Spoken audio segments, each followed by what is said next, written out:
یہودیہ کے علاقہ کے اندر جو یروشلم تھا، جہاں پر یہ سایہ جو ہے وہ رہائش پذیر تھا، اور اس کے نام سے یہ منسوب کتاب، جبکہ یہ سایہ نبی جو ہے یہ نمبر 1 تو اعلیٰ تعلیم یافتہ شخصیت تھی۔ کیا تھا؟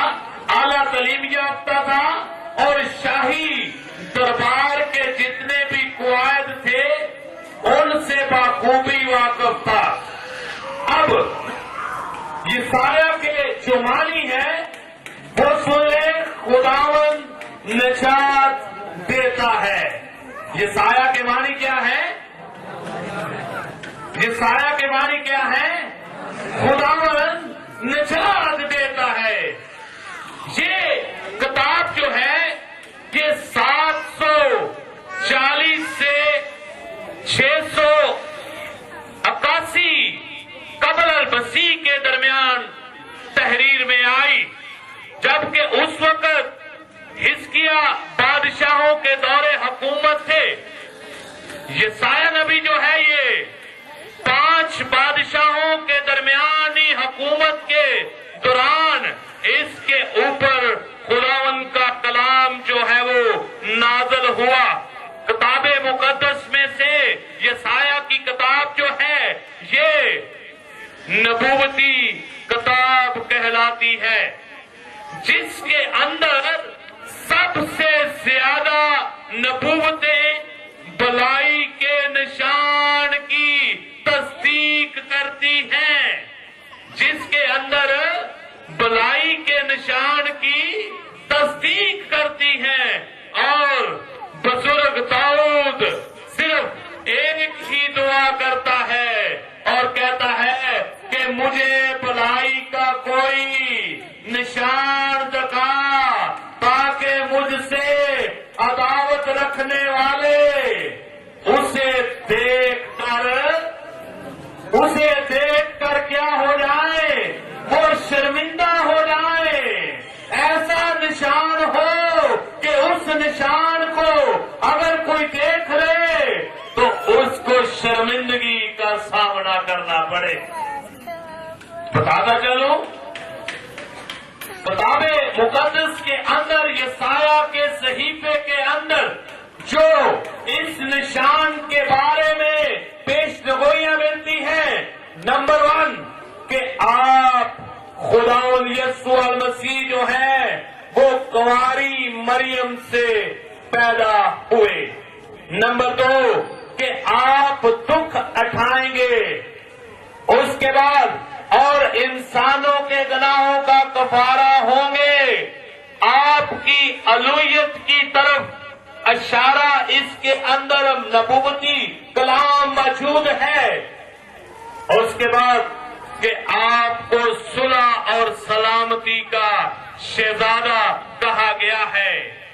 اس کے بعد انسان کی نجات جو کہ بروں اور بچڑوں کے خون سے مٹائی نہیں جا سکتی تھی، وہ صرف اور صرف برے کے لہو سے ہی نجات کا تمام کام ہوا ہے۔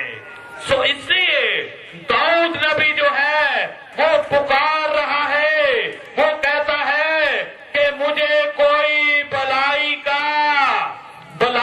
کیا ہو، بلائی کا نشان دکھا دے، تاکہ مجھ سے عداوت رکھنے والے کیا ہو، اسے دیکھ کر شرمندہ ہو جائیں۔ بلائی، سب سے پہلے ہم دیکھتے ہیں کہ بلائی جو ہے اس کے کیا مطلب ہے، اس کا کیا معنی ہے۔ بلائی جو ہے یہ عبرانی زبان کا لفظ تعوب اس کے لیے استعمال ہوا ہے۔ عبرانی میں اس کے لیے جو لفظ استعمال ہوا ہے وہ ہے تعوب، اور جس کے معنی ہے فطرت کا بدل جانا۔ جس کے معنی کیا ہے؟ جس کے معنی کیا ہے؟ فطرت کا بدل جانا، جس کے معنی ہے بہتری کی طرف گامزن ہو جانا، جس کے معنی ہے سلامتی کی طرف توجہ کر دینا۔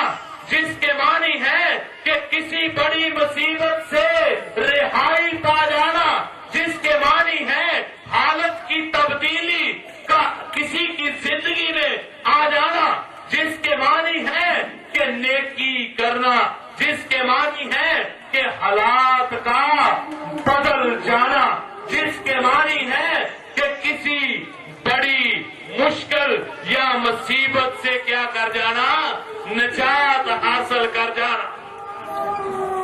اور بزرگ داؤد کہتا ہے کہ مجھے بلائی کا کوئی نشان دکھا دو، اور اسی بات کو یسایہ جو ہے وہ بڑے عزت و احترام کے ساتھ اس کی پروفیسی کرتا ہے، اسی بات کی پیشنگوئی کرتا ہے۔ وہ کہتا ہے کہ لیکن خداون آپ تم کو کیا کرے گا، ایک نشان دکھائے گا، اور وہ نشان کیا ہوگا؟ وہ نشان سلامتی کا شہزادہ ہوگا، وہ فطرت کو بدل دینے والا ہوگا۔ وہ کیا کرنے والا ہوگا؟ وہ فطرتوں کو بدل دینے والا ہوگا۔ اسی بات کو لوکا کی انجیل کے اندر بھی داؤد کے دعا کے ساتھ داؤد کی دعا کا جواب ہے۔ لوکا کی انجیل اس کے 2 باب کے اندر یہ بات درج ہے، لکھا ہوا ہے، فرشتہ نے ان سے کہا۔ کس نے ان سے کہا جی؟ فرشتہ نے ان سے کہا کہ ڈرو مت، کیونکہ میں کیا کرتا ہوں میں تمہیں بڑی خوشی کی بشارت دیتا ہوں۔ میں تمہیں کیا کرتا ہوں؟ بڑی خوشی کی بشارت دیتا ہوں، جو کس کے لیے ہوگی؟ جو ساری امتوں کے لیے ہوگی۔ یہ بھلائی کا نشان ایک شخص